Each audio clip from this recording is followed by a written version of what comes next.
This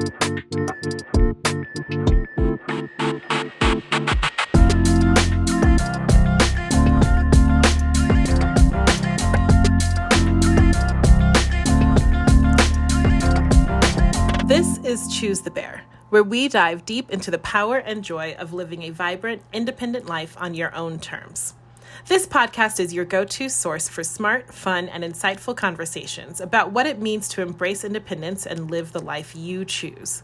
I'm Kat Calvin, and together we'll explore how this movement is challenging outdated stereotypes, redefining success, and empowering people to live their best independent lives. One of the questions that I frequently ask myself, but more and more as I do this podcast, is what is wrong with men? Like, what is happening? Why are they like this? Why do they all hate their mothers? I guess, like, what is happening with men? And it's an important question. I think it's a question we're all asking. It's certainly a question that the media is asking every third article. But we see the ways that it's significantly impacting society, and particularly women, when we look at femicide and violence against women, gender-based violence, etc. And I really wanted to explore those issues. And luckily, I know the perfect person to do that with. So we are talking today to Ross Morales-Rocketto, who is really one of only two men I know who I would want exploring this question of what is wrong with men and how do we fix them. You may know him as the co-founder and former co-executive director of Run for Something, which, if you don't know Run for Something, you should. Please look it up. They do an incredible job of recruiting people, non-traditional folks, basically people who are not rich white men, but people who are under, I believe the age is 35, and diverse in a wide variety of ways to run for office. And it's incredible because not only are they getting these people into local office where they're really needed, but that is also how we build the bench to get these young, diverse, and as they get older, diverse voices into higher and higher offices. And Run for Something has been really important in that work. And so he's done a really extraordinary job with that. He has now stepped away from Run for Something and is exploring this new field, which is, super chill and easy, just out here fixing men. And so we had this really incredible conversation in which he gave just so much insight and wisdom as he is wont to do. And I really appreciated this conversation, and I'm really excited to see what Ross does next, because I do think that he is one of the few people who can really make a significant dent in this problem. So I hope you enjoy the interview. Oh, and really quickly, this was recorded before the election. Obviously, we had no idea how the election was going to turn out. So if it sounds weird or makes you a little sad, I apologize, but neither of us are psychics, or at least not very good ones.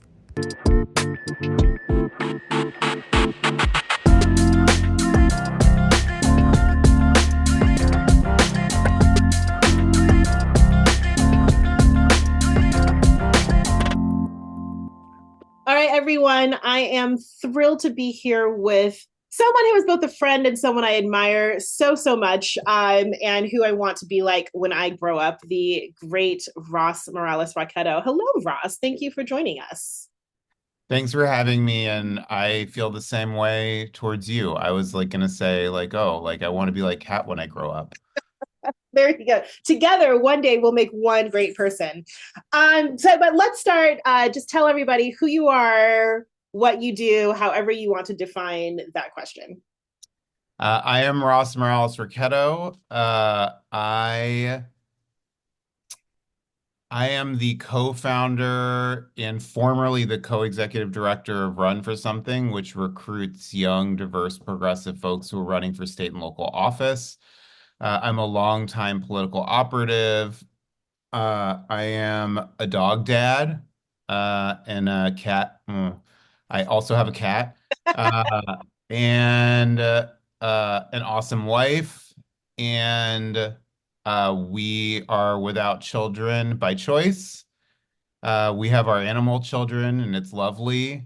And over the last, I don't know, 2.5, 3 months, I have accidentally fallen into organizing white men on behalf of Vice President Harris through White Dudes for Harris, and am generally very interested in longer term projects around organizing men, specifically around less destructive forms of masculinity. I love that. And let's talk about that and try to ignore the noise that my animal child and my aunt's animal child are making right next to me. But you just ended this great era of run for something, which I just love. And now you're on this new journey. And I remember when you told me about it, and I was like, better you than me, my friend. This needs to be done. I am not the one. But we do need to be talking more about what is happening with men, which I feel like it's every other Atlantic article is about what's happening with men. But particularly, on this podcast, I've been focusing, a lot naturally on women, and there's so many issues that specifically hit women when it comes to being single, being child free, etc. But the conversation is wildly different on the other side. So, can you talk a little bit about what you're sort of exploring now on this new journey and what the major issues are that you're looking at? Yeah, I mean, I think it sort of goes without saying to some extent, and I think like if you just look at society generally, you can tell like the men are not really okay. And that cuts across age, race, socioeconomic status, like the ways that we typically try to like bunch people together, it really does cut across.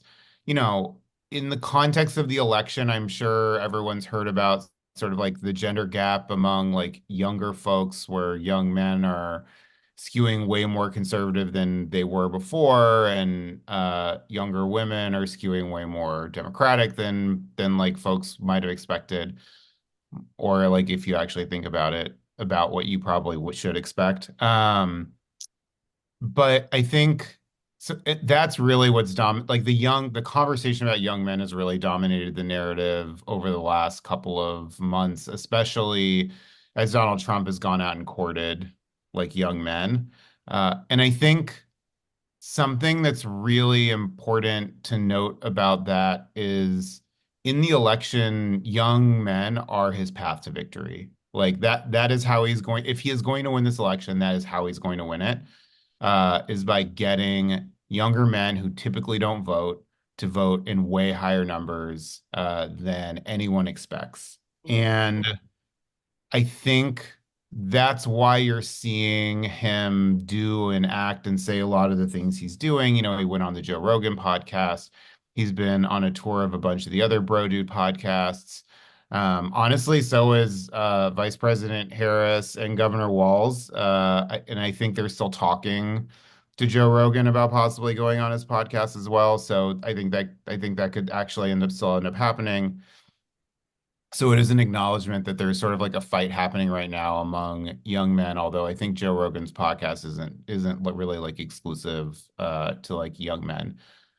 You know, I think the problems that exist out there are microcosms of the problems that a lot of folks in society are facing. There's like a loneliness epidemic that isn't just impacting men, it's also impacting women. But I think um, there's a couple of other compounding factors that sort of like are at work with a lot of men at the same time. So, you know, as a lot of the American mythology starts to slowly die, uh, a lot of the mythology is like specific to like men and masculinity. So, you know, not the American dream necessarily, but the idea that, you know, every boy is basically told from an early age, both implicitly and explicitly, that they have like two functions in the world, and if they do not do those two functions, they are like not men.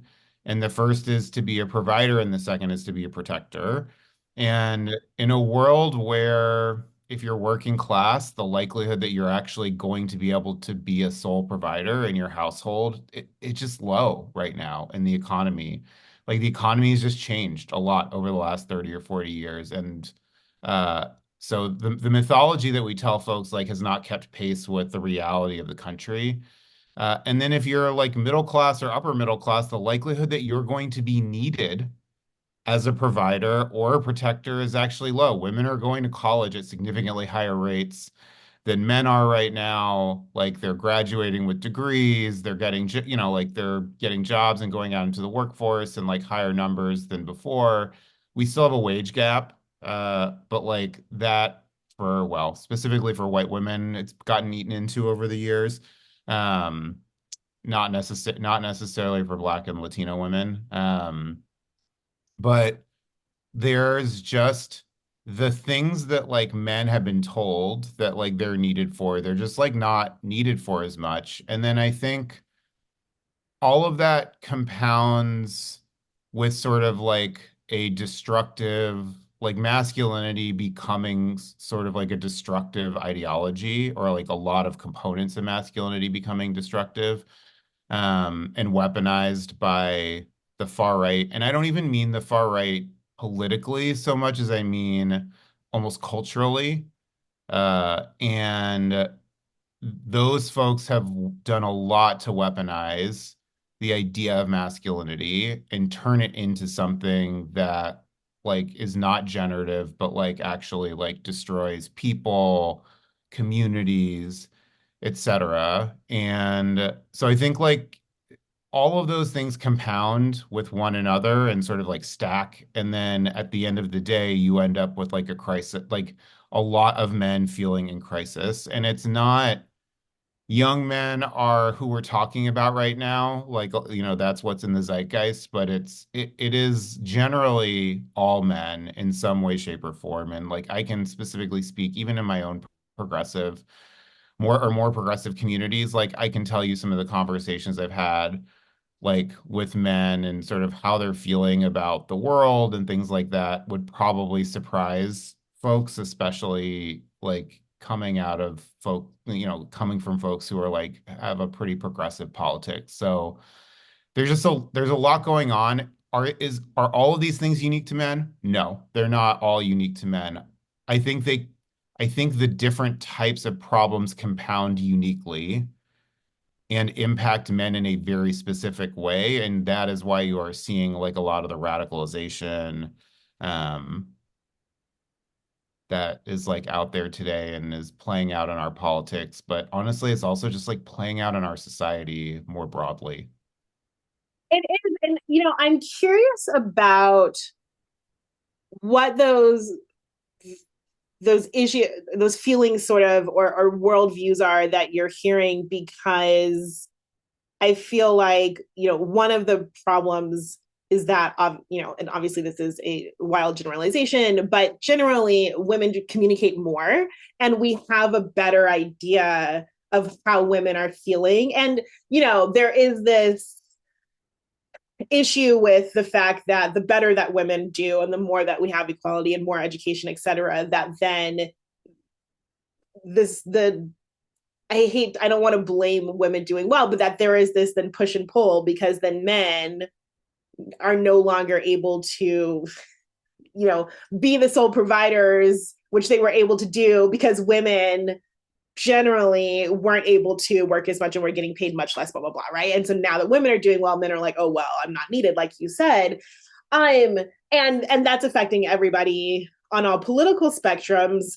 And so from women, the issues that we're hearing about when it comes to being single, I'm are very, very different. And it's more external, right? It's more patriarchy is trying so hard to, to shame or condemn or force women to have children or whatever, when actually they're doing really well on their own. And that feels to be sort of the exact opposite. So can you talk about like what are those views that men are developing, and how are they seeing the culture or the world, politics, whatever, reacting to their singleness? Where is that leading them? I think we're in a space right now where because so much of this is gets weaponized and the like the cultural right is like a much better way of saying it. But I would actually even say I might even call it the economic right because a lot of the dudes that are out there doing the weaponization and who are trying to create like either or binary like ways of thinking about the world, like either like women are like working and like thriving or like men are like doing really well and thriving. And the answer is like all of us can do well and thrive. Like there is actually no reason why we all can't do well together and all be generally happy people. Like it's just there's a significant economic incentive for a lot of these folks on the far right. Uh, a lot of them, I don't even at this point, I don't even believe that a lot of them necessarily believe the things that they say one way or another. I actually think that there's just like a lot of money in being like a far right influencer that's like blaming women for all of your problems or blaming immigrants for all of your problems or blaming somebody else for all of your problems and like you don't have to like take responsibility for anything because like all your problems are like somebody else's like of somebody else's making. I think that there's I think like and I think this either or sort of mentality like bleeds out, like into our culture and it creates anger and resentment. And it didn't start, it didn't, I don't know where it necessarily started, but what I do know is that it's the same, it comes from the same place that blaming immigrants, like for your problems comes from. Uh, and that has sort of, there's the whole, the manosphere, I think is like more is like is basically in its own economy at this point. Like these dudes make so much money off of saying all of these messed up things to dudes and, basically essentially blaming women like they're not having sex, so it's like women's fault. And the idea that like women owe you sex is like absurd and there's nothing like manly or masculine about believing that like women owe you something just because you're like a dude in the world. Like, you know, the I do think that like we have gotten to a place where there are characteristics of masculinity that people identify with that some parts of them are bad. And so there has on the left been sort of like a a sort of like urge to be like, we need to throw that out. Like men should not think that like being a provider is a good thing. And there's like a flip side to that, which is like actually like men taking responsibility for having a job and taking pride in the work that they do and like et cetera, et cetera. That's not necessarily a bad thing. It can and often does manifest in destructive ways that like hold their partners back and that are sort of almost intended to do that. And then, that holding back makes them feel better about the things going on in their lives. But like, there actually isn't inherently anything wrong with somebody wanting to be like, I want to take care of my family. Yeah. And that now, how does that manifest? I think is sort of like the sort of like question, but like in a relationship with two consenting adults, if like a man wants to take care of his family by staying home and taking care of kids, good on you. If he wants to do that by like going out and making a fuck ton of money and like allowing his partner to do whatever they want, then good on them. As long as they are consenting in that relationship and that It is not a coercive relationship. Like people should live the lives that they want to live and opt into the lives that they want to opt into. It's when it becomes destructive and coercive is like where we end up with real problems and like patriarchy like is a destructive is like it inherently at its core an ideology that is about destruction. It's about the destruction of like the inside, like the inner person. Like it destroys the uniqueness that lives within an individual. And then once that process has completed itself, it becomes destructive externally.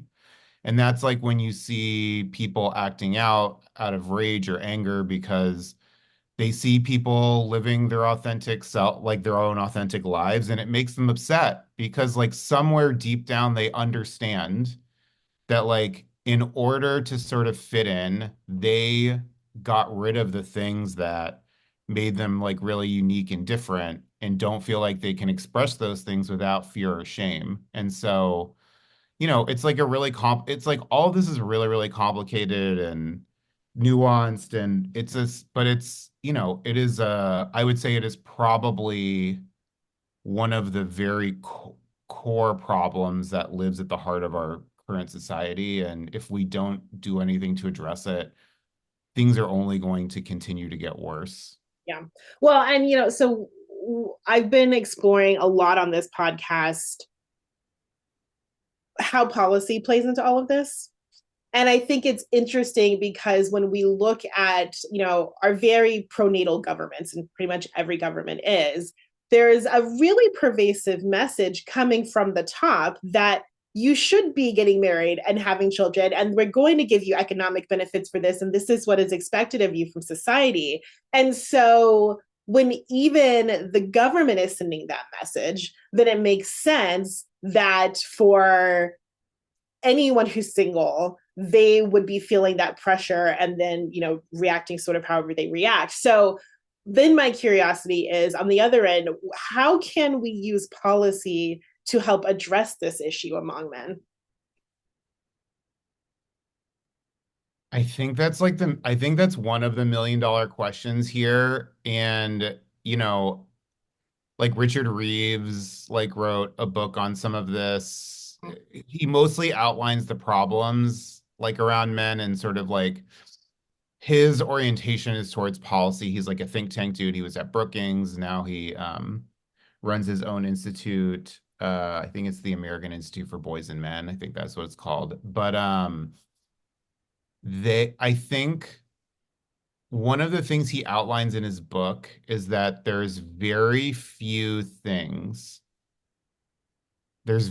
policy levers that we have seen that actually like do a lot to like increase outcomes for boys and men. And so uh folks may or may not be familiar with the Kalamazoo Promise, which is like gotten expanded to other cities across the country. But basically in Kalamazoo, Michigan, if you like, I might be butchering this a little bit, like the gist is if you like go to public high school and then you go to like an in-state college, they'll basically pay for your college. It's like I think they started it 10 or 15 years ago, so it's been going on for a while now. There is a really common narrative, and it is true that like it's been a wildly successful program. But for the first like 5 to 7 years of the program, they never disaggregated any of the data by gender. And when they started to do that, what they found is there was basically no positive benefit for boys. All of the positive outcomes were showing up for girls. Like girls were going to college at like statistically significant, like wildly higher rates. But boys were there was no statistical significance in any increases of boys like going to attend college. And there's like a lot of the more you look at policy and disaggregate based on like gender data, the more that kind of stuff starts to show up. There are some very specific things that do show positive outcomes like vocational training programs like do have like positive like do show positive outcomes around boys and men and things like that. Um, but I think that's something that's really interesting. And I think like you can take very different conclusions from that. A conclusion you might take is like we haven't figured out the policy end of this yet. The other conclusion you could take from it, which is honestly the one that I actually take, is like this is a cultural issue. Like it is a deep-seated issue that like is embedded into our culture and that like we actually need that's the angle that we need to tackle it from. I think the real answer is we got to do both. You know, I think the real answer to almost everything is like it's a both and situation. Like we shouldn't get ourselves into an either or like framework on it. And then for like the pronatal stuff, it's been really interesting because I was listening to a podcast. I think as it might have been an Ezra Klein podcast. They were talking about policies in Denmark and Sweden and how even in those countries that we would consider extremely progressive, like their policies are also like extremely pronatal. Like part of the justification for the policy, like the paid leave policies that like Denmark, Sweden, Norway all have is so that women can have children and like not fall behind in the labor market. Like that is the explicit goal of those policies. And so I think I have all sorts of thoughts on sort of like like as an organizational leader, for example, like how do you create organizational policies are that provide similar types of benefits to people who want to have kids and people who don't have kids. So like for example, parental leave, like we don't consider parental leave a form of medical leave, for example. If you do, then like you don't need to really sort of account for equity in it. But like if you consider it a benefit, which like most organizations do in the United States at least, like then you have to ask the question like, but what about people who don't want to have kids? Like is there ever going to be a point in that person's life where they are going to be able to have like 3 months like where they are doing something else? And I think like how do you create equity in those types of situations? I find that endlessly fascinating. I know that's like not what I'm here to talk about, but like I No, think but about it it is because as an org it's leader. important. Yeah, it's important because those are the types of things too that make people feel really disaffected, and there's all of the both anecdotal and data evidence about, the fact that if you don't have children or you're single, then you're more likely to be stuck with other people's work and this and that.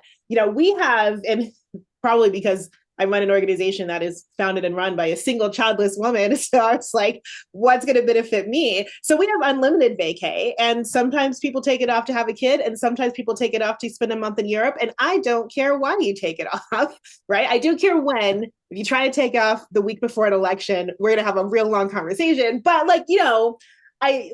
But that is a thing that I've been able to, or I've had to think about because of who I am. But I think it's really important. And when we think about policy, that's the kind of thing that we have to think about is what are the actual everyday things that are causing people to feel angry or disconnected or alone or unimportant, and how do we actually address those issues? I think there's a thing in, like Hillary Clinton wrote about this in her book, like right after that came out after the 2016 election, about sort of like the primary, like she like wrote a little bit about the primary that she had with Bernie Sanders. And one of the things that she said that I sort of like inherently knew, but I hadn't like given like words to was when you frame issues and policy in terms of like this is a benefit for everybody, it creates a permission structure for everyone to be able to see themselves in it. But when you create policy that is like means tested or like is only for these specific people, it makes other people feel left out.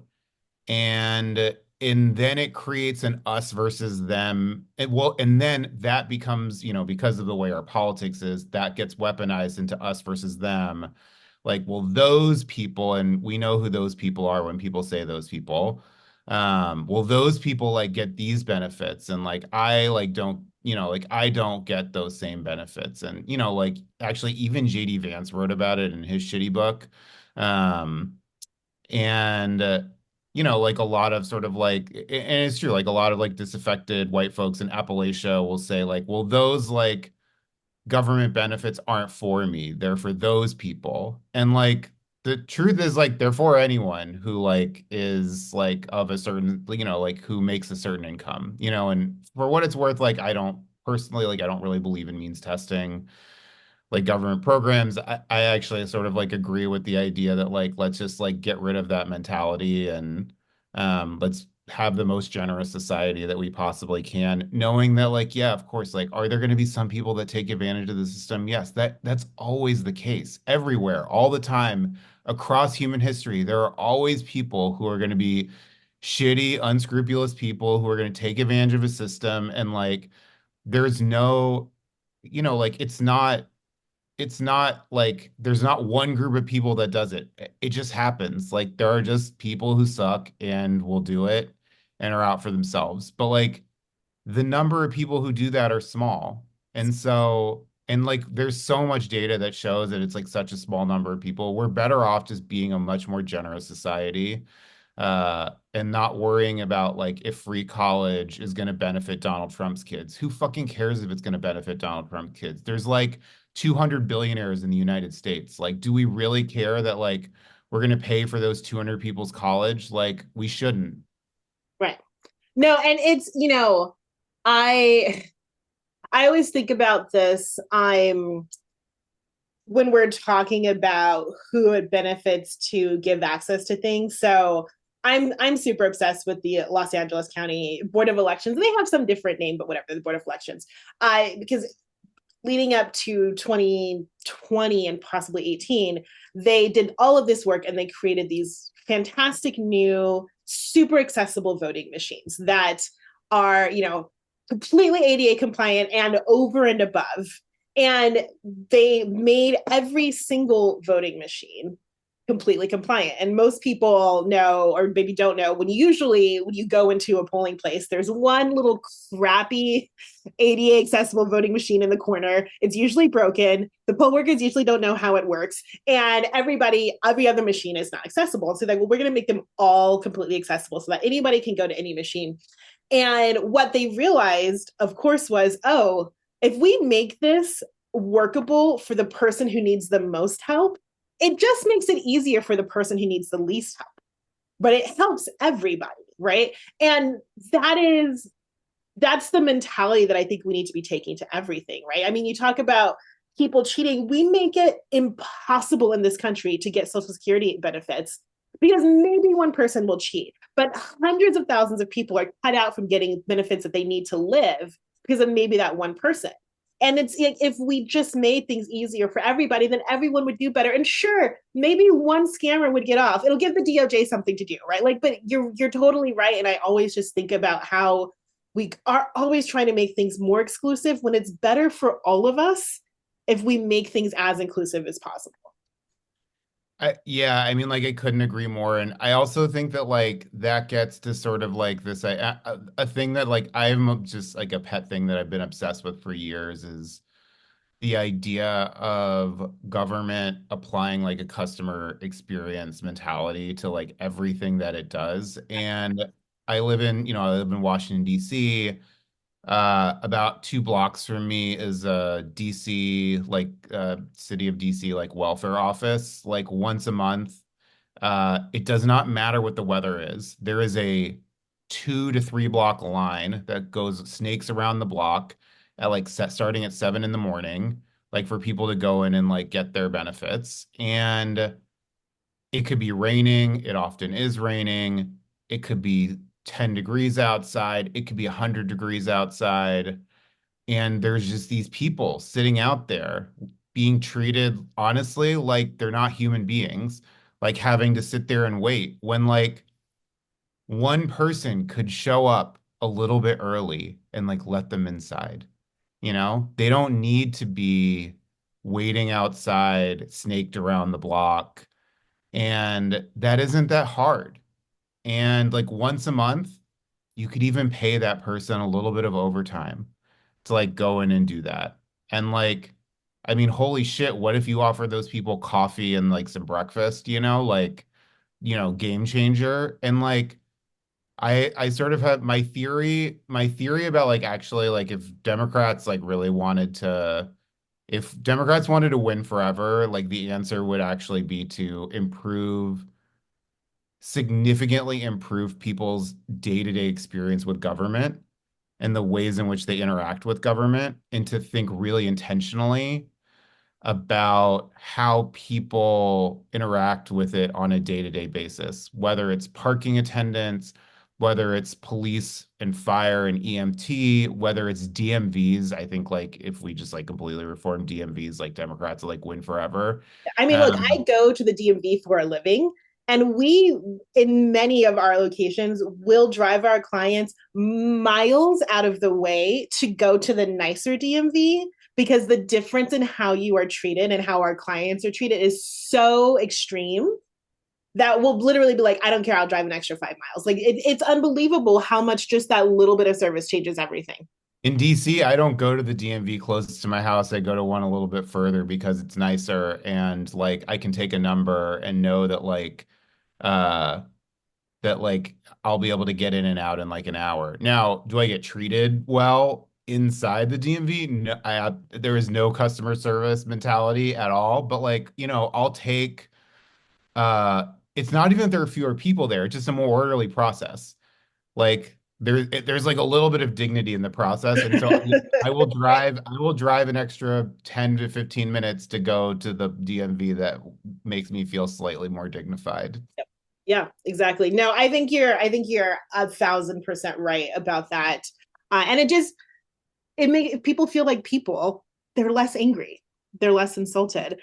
So I do want to get to the other side of the solution. So we talked about policy, but then you threw in that really we need to be making cultural changes too. So what does that look like? I think there's a couple of things that are really at play here. The first is, and I think this election cycle has demonstrated that there's a hunger for like different forms of masculinity. I think like that has sort of happened both intentionally and unintentionally in many different ways. And it's sort of like it's gotten represented in like what I'm starting to call like the Hulk Hoganization of the Republican Party, just like this fucking like just like caricature of masculinity, like ripping your shirt off, like this or like this 60-year-old man who's roided out, ripping his shirt off. And So look, like I was like a kid who loved wrestling in the 90s. So like I mean like, there was a little bit of nostalgia there, but then, for a guy like Hulk Hogan, but then like that all died when he did all sorts of stupid shit. But um there's that versus like Tim Walz, who's like the guy who will like go to your house and fix your gutter for you. And I think that most people, most of the time, would rather have a neighbor like Tim Walz than Hulk Hogan.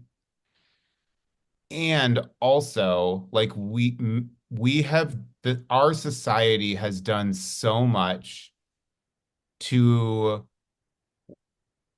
like make men like Hulk Hogan sort of like the standard of like what a man should be, that like even though most people don't really want to be that or don't even want to interact with that, like it is still this like weird, it has become this weird, it is still a weird aspirational thing that we have. And so I think that the election cycle has demonstrated though that there's a hunger for something different. And I think we need to show people that there are different ways to represent your masculinity, and that it's okay. Like it's okay for it to be different than like this one very specific way. Now, there are pros and cons to that. The con is that like it's way easier to be like, this is the thing. Like go see yourself in it, go like bend yourself to this than it is to be like, there's a lot of ways to do this. And like, here's 100 different examples of like people that you can be like. Yeah. But the truth is you can't be what you can't see.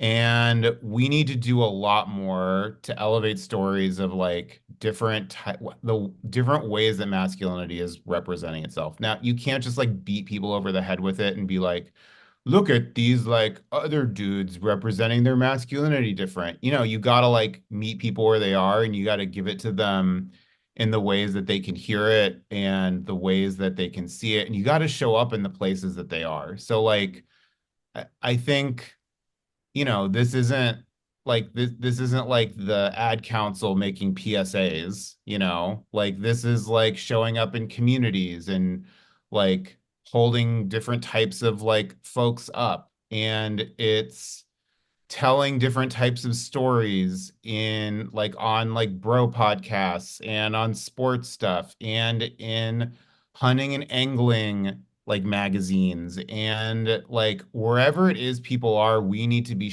like in like elevating different types of stories like in like NASCAR athlete, it's just there's so many different ways that we need to do it and there's so many different places we need to show up to do it.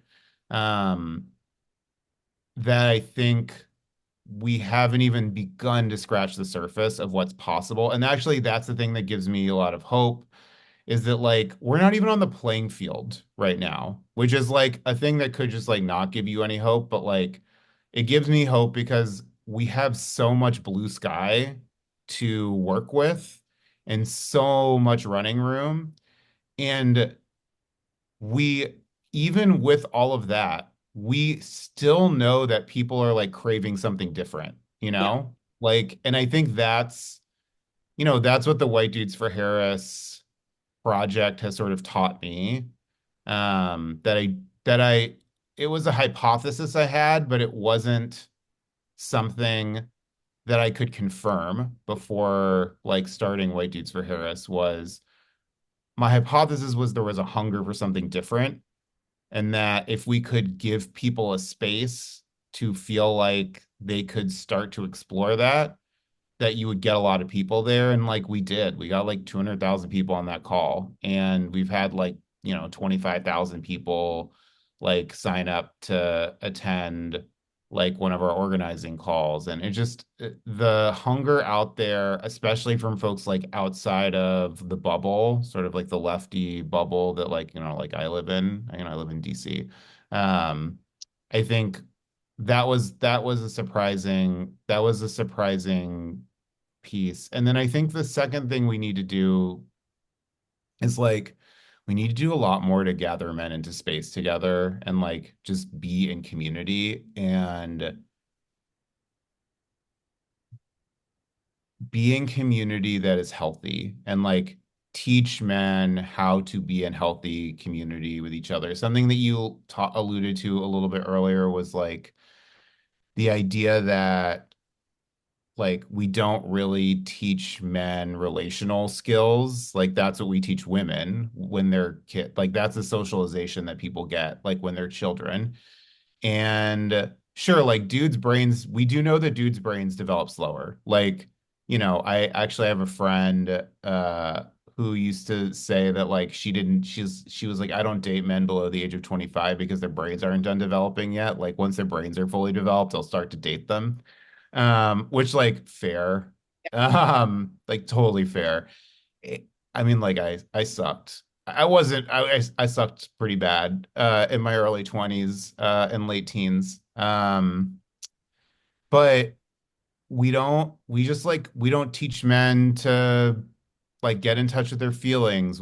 I mean like it- we actually demonize it. We like tell them that they're not supposed to have feelings. We tell them that they're not supposed to feel love for other men. We tell them like that, all of the things that we tell these boys like growing up, uh, like are really deeply toxic. And one thing that is like encouraging is like the increased focus on mental health over the last probably 5 to 10 years has not gotten to where it needs to be among boys and men yet, but it's starting to. And like I'm starting to see it, like especially even in like boys like sports leagues, you're starting to sort of see it like it's okay for boys to hug each other and it's okay for them to be excited with each other and it's okay for them to be like I don't feel like I'm feeling really down today. And like that's like making things a little bit harder.